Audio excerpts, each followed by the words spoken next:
everyone. I'm Richard Rosenthal, back with another chapter of my Showbiz memoir, Other People's Problems, one man's starry-eyed quest for the American dream. For now, I'm going to skip past my younger years, as impactful as they were, growing up with an invalid mother, and jump to Chapter 5, the start of my showbiz career. Okay, let's do it. Other People's Problems, Chapter 5. 1964. Mickey, Aaron, and Arnold. In spring, they say, a young man's fancy lightly turns to thoughts of love. For a third-year law student, thoughts run more in terms of a permanent job. Although in this instance, I must admit I'm presently concerned with both. Is how I started my letters seeking job interviews at a dozen or so law firms, movie companies, and TV networks. My hankering for a showbiz-related legal career was in play, although none of my letter recipients was playing. One night at Ryan's Tavern on Hempstead Turnpike, my old friend Rita scribbled on a matchbook the name of the Manhattan law firm where she was taking dictation. "Weisberger and Frosch, lawyers to the rich and famous," she shouted over the din, tossing off a half-dozen famous names. "It's a crazy place," she said. "The pressure is enormous, but you might just fit in. There's this guy Frosch." A few weeks later, I went for an interview with Aaron R. Frosch, ARF, a well-fed, pink-faced gent of indeterminate age who spoke in such soft, almost inaudible mumbles that I had to keep leaning forward to hear him. The chat lasted about 20 minutes, and I was told to go home and wait for a call. I soon thereafter learned that it was not Aaron Frosch who had interviewed me, but a friend of his, a California lawyer named Rudin, who was visiting for the day. Milton A. Mickey Rudin was Marilyn Monroe's West Coast lawyer at the time of her death in 1962. Frosch was her East Coast lawyer and executor of her will, which she'd signed in New York in January '61.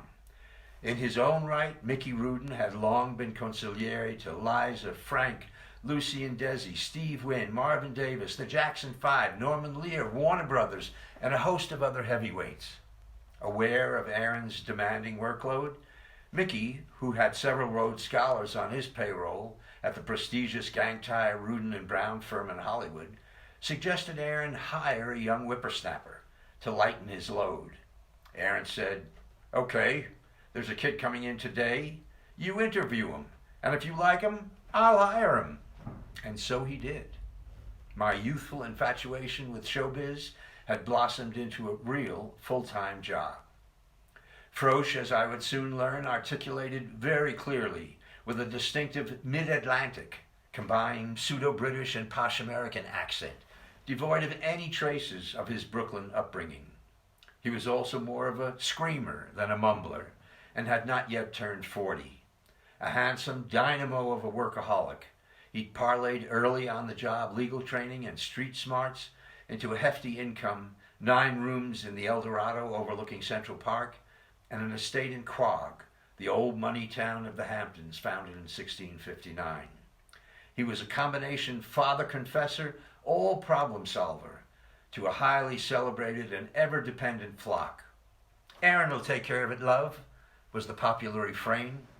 Over the next decade, he was to become my mentor, and I, his devoted slave.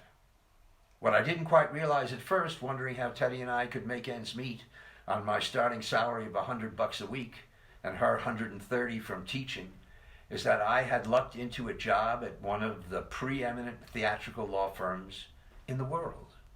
It was a stroke of luck that helped assuage, although not eliminate, the confidence-eviscerating rigors of law school. A partial list of W&F clients in no particular order said it all. In addition to the estate of Marilyn Monroe, there was Elizabeth Taylor, Richard Burton, Rex Harrison, Huntington Hartford, the Harkness Ballet and Foundation, Orson Welles, Helen Hayes, John Houseman, Tammy Grimes, Claire Bloom and Rod Steiger, Sirs Alec Guinness, John Gielgud, Ralph Richardson, and Larry Olivier, Anthony Newley, Jose Greco, Truman Capote, Igor Stravinsky, Ruth Ford and Zachary Scott, the Ford Model Agency, Sybil Burton, Good old Arthur, the premier disco of the 60s, named after the Beatles' famed mop tops. Lee Strasberg, Vivian Lee, Kay Francis, Max Liebman, Leonard Sillman, and more. Over the next 10 years, in one way or another, I'd work face to face with most of them. My showbiz itch would be firmly scratched. Aaron's partner, Harvard-educated bachelor lawyer, photographer, and art collector L. Arnold Weisberger, was 17 years Aaron's senior, with a background from Picasso to Piccadilly. A courtly but effervescent gent of profuse charm with a fine white mustache and a matching carnation in his lapel, he would not deny old Harvard classmate Alger Hiss when the latter took to selling legal stationery after his release from prison. While Arnold enjoyed the contacts, Aaron worked overtime to make them pay off. They were a great team. Dash and smash, flair and scare, elegance and efficiency galore. Their clients swore by them, as I was soon to learn with good reason. In a suite on the north side of the 10th floor offices at 110 East 56th Street, just through the cozy Magritte-filled waiting room, sat 48-year-old Morton L. Levy, whose star-spangled flock included movie director George Roy Hill, Butch Cassidy and the Sundance Kid, The Sting, The World According to Garp, writers John le Carré, The Spy Who Came In From the Cold, The Little Drummer Girl, Joan Didion, Slouching Towards Bethlehem and Play It As It Lays, John Gregory Dunn, The Panic in Needle Park, A Star Is Born, film producer Arthur P. Jacobs, Planet of the Apes, Dr. Dolittle, Broadway producer Michael Butler, Hair, poet and novelist Robert Graves, I, Claudius, and rocker Meatloaf. In a 1983 Esquire essay titled Big Deal, Dunn lauded Levy when he wrote, "There are only a handful of good entertainment literary lawyers, and they are constantly balancing the conflicting concerns of clients who work with each other, who detest each other, sue each other, marry and divorce each other." The words were writ long after I'd learned how very true they were.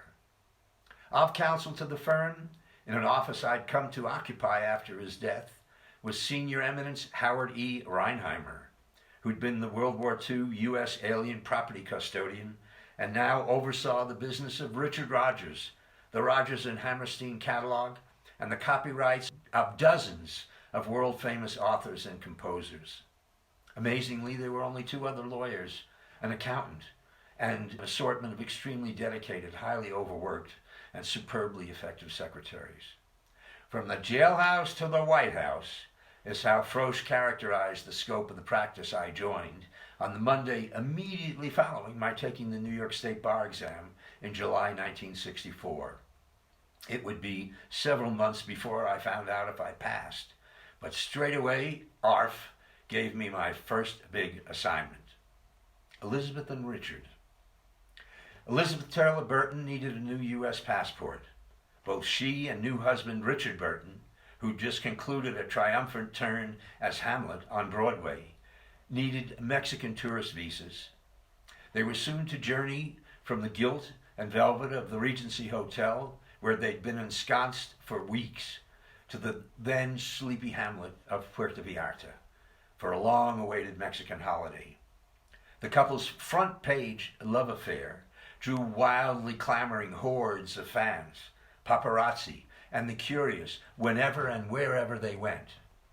Now, their personal appearances were required at both the U.S. Passport Office in Rockefeller Center and the Mexican consulate a couple of blocks away.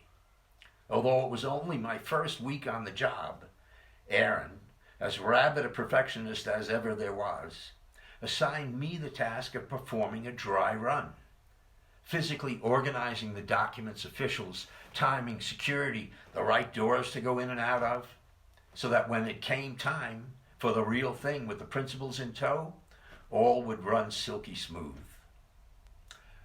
No course in law school had prepared me for my first encounter with the astoundingly beautiful and charming Elizabeth, her hand extended in greeting, deep pools of near violet fire fluttering up at me through the thickest lashes I'd ever seen. Her scoop-neck dress a challenge to my self-restraint as I nudged my glasses back up my perspiring nose. She was all of 32, in her prime, and exquisite. An inch-long tracheotomy scar faintly visible at the base of her throat, a stark reminder that she was also human.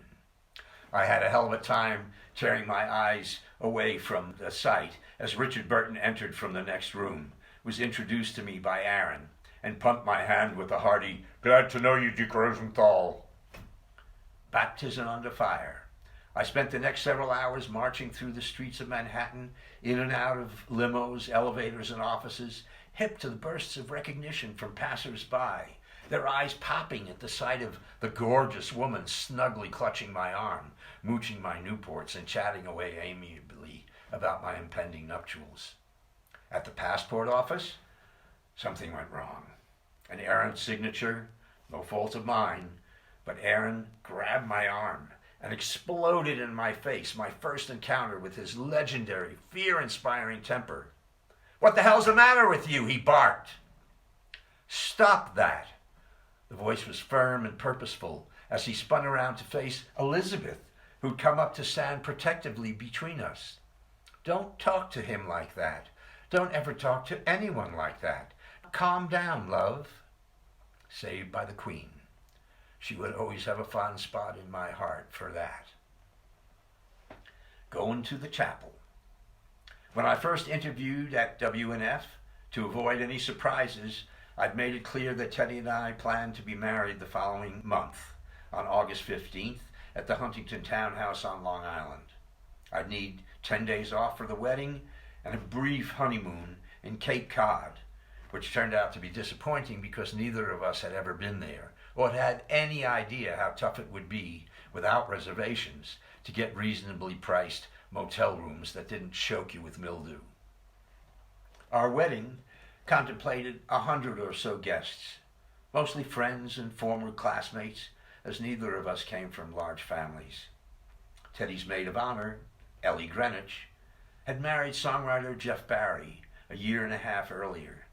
Together they'd become the hottest thing in the music business, with consecutive smash hits Be My Baby, Chapel of Love, and Da-Do Run Run. Tall, skinny Jeff would be a groomsman, along with Victor Zonana, Tommy Deneen, and Brian Braccio, and Teddy's brother Albert. Our 7-piece orchestra would include some of the best studio musicians in America, who agreed to play the gig as a favor to Ellie and Jeff, so long as they each got to play instruments different from those they ordinarily played.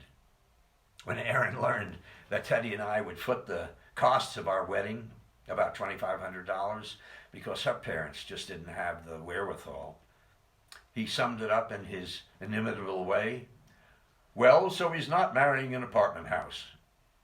Indeed, I wasn't. Teddy's parents, Willie and Herta Wetzold, lived on Springtime Lane in Levittown, around the corner from Ellie. They were what people mean when they say the salt of the earth. Humble, unpretentious, and very loving. Not to mention Mama's German potato salad and almond butter cookies. A non-devout Lutheran who worshipped common sense instead of theology, Willie worked his way over to the U.S. from Germany as a steward on the Cunard lines, and after a while earned enough to bring his beloved Herta from Hamburg. Over the years, he held a variety of jobs, including waitering and selling funeral plots. After they moved to Long Island in the 50s, he made a modest living as your friendly, dependable neighborhood Electrolux vacuum cleaner man. My wife-to-be was born and grew up in a predominantly Jewish neighborhood in post-World War II Brooklyn. When, at the beginning of the school year, the teacher went around the room asking students to say their names, and she responded with Helga, the teacher blanched and, worried about the anti-German feelings still lingering in young minds, said, No, that won't do. You're Teddy. Isn't that a nice name?" And it stuck. Our wedding came off as planned. We were married by a local justice of the peace. The band was amazing, and we took in just enough in cash gifts to cover the costs. Our wedding night was spent in one of the small suites at the Regency Hotel, recently vacated by Elizabeth and Richard, who were off to Mexico. They left us a room full of flowers, the memory of which wasn't quite enough to help overcome the aroma of Cape Cod mildew that would soon envelop us. Get the fuck out of here. Over the next 8 years, I would spend a lot more time with Richard and Elizabeth, helping Aaron care for them and their children, relatives, and employees, and their business, personal, and professional interests the world over. Aaron jokingly likened it to managing a small African nation because of the scope and complexity of the issues we dealt with.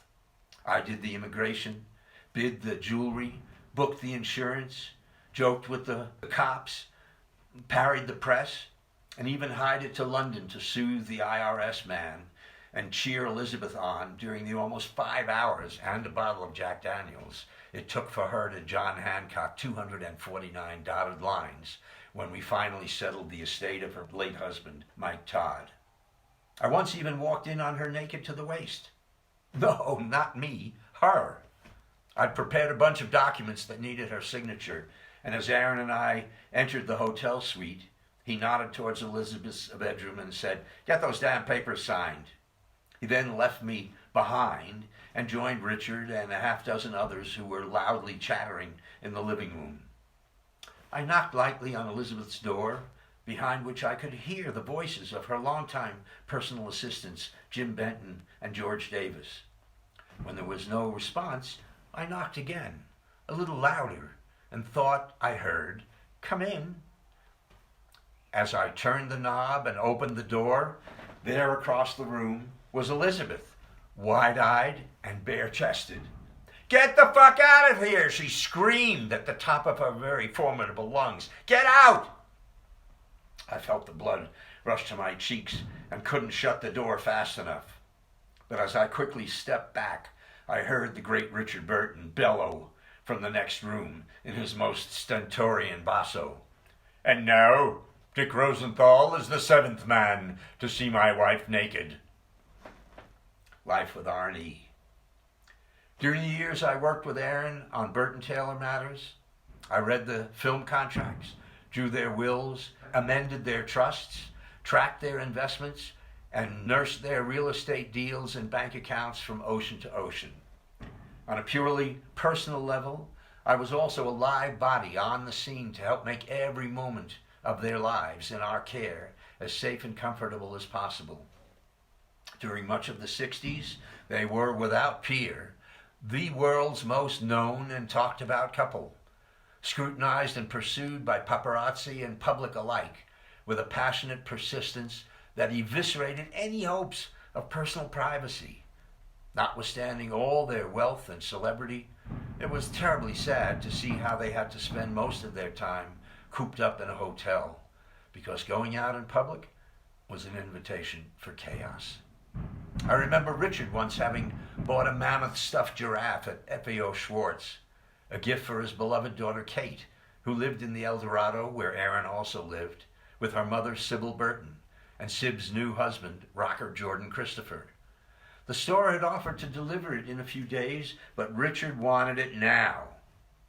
After it was quickly determined that the present was too big to squeeze into the limo, Richard thought for a few seconds, then leapt across the street and hailed an open, horse-drawn hansom cab and piled in with the giraffe.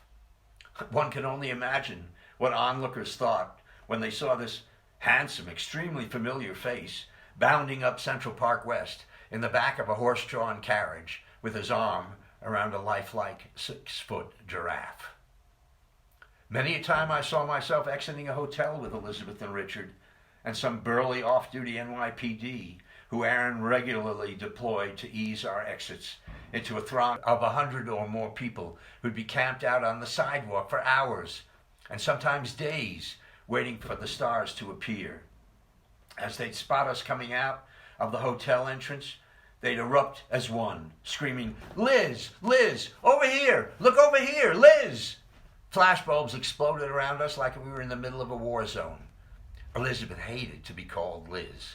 Asked in 1999 what she would like to see on her tombstone, she was reported to have said, "Here lies Elizabeth. She hated being called Liz, but she lived." Indeed she did. Always lurking within camera range and seemingly undeterred no matter how many times we pushed past him into a waiting limo was Bronx-born Ron Galella, dubbed by Time and Vanity Fair the godfather of U.S. paparazzi culture.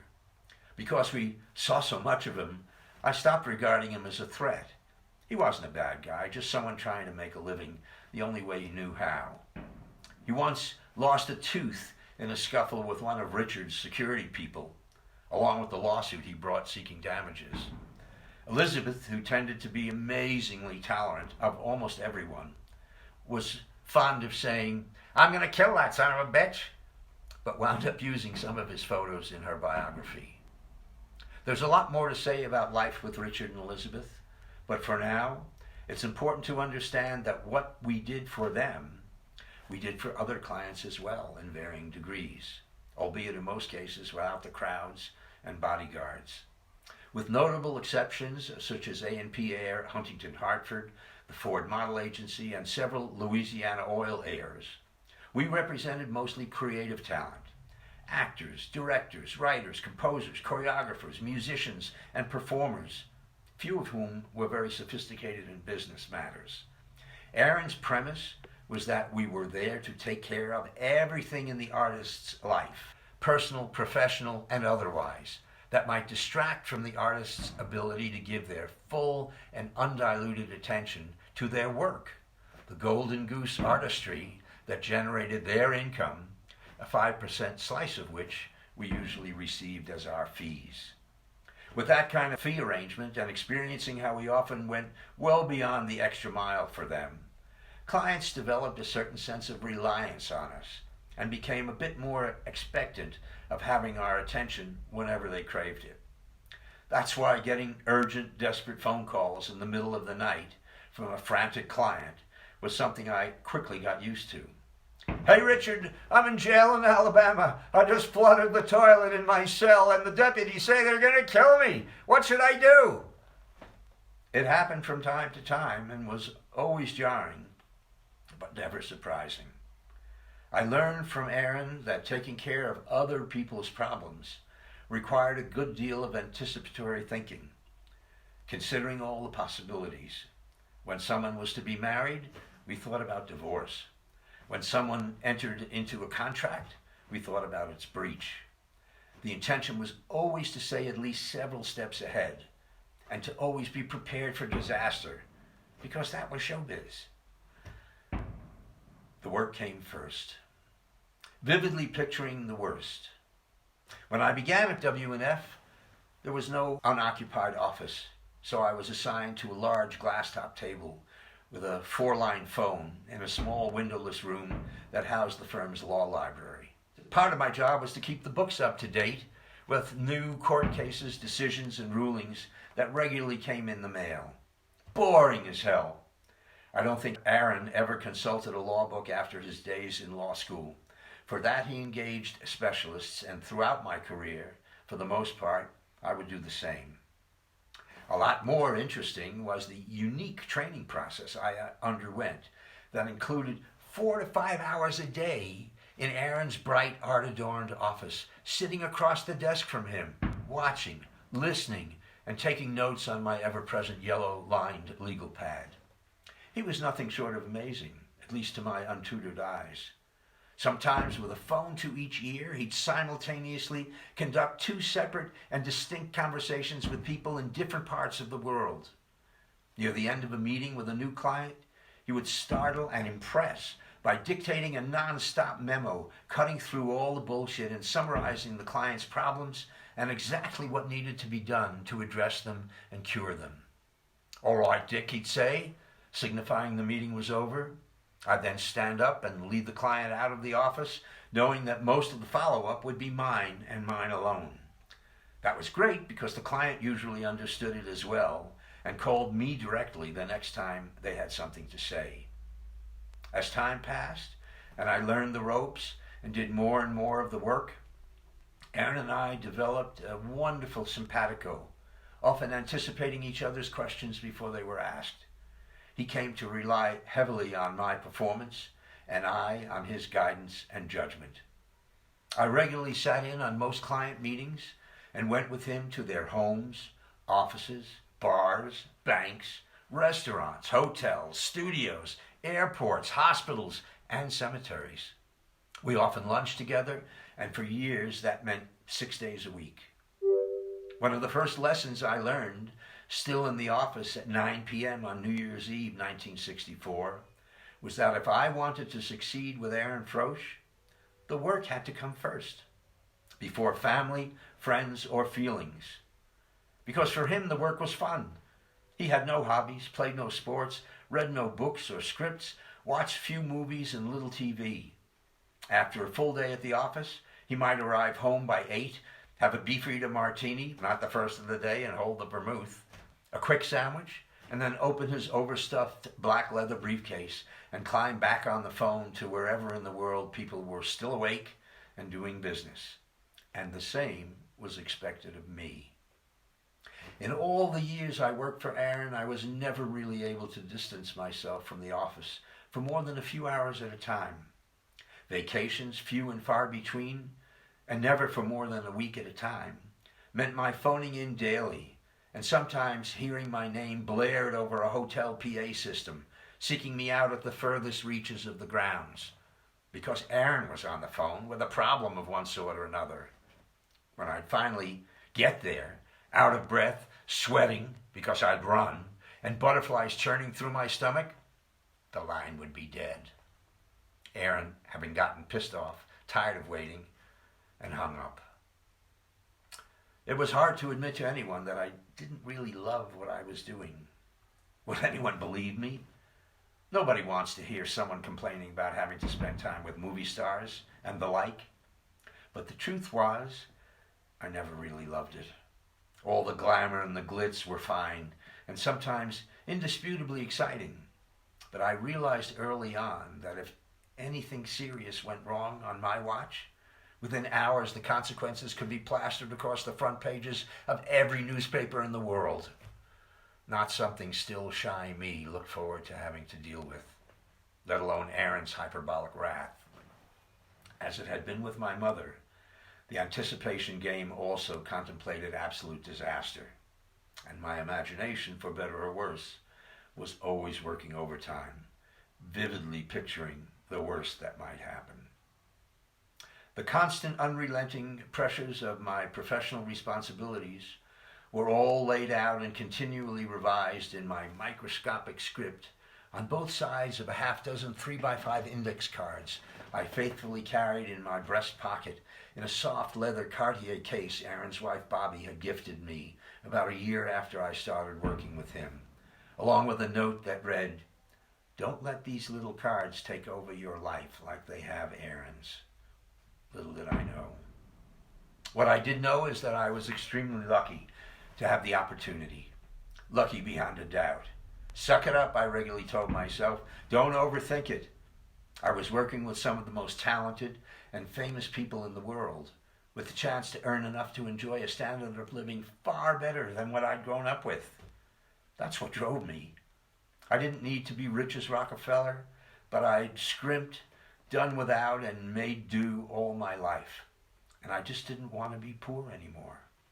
I believed in the Protestant ethic and the American dream and was ready to give my all to achieve it. As Aaron was fond of saying, onward and upward.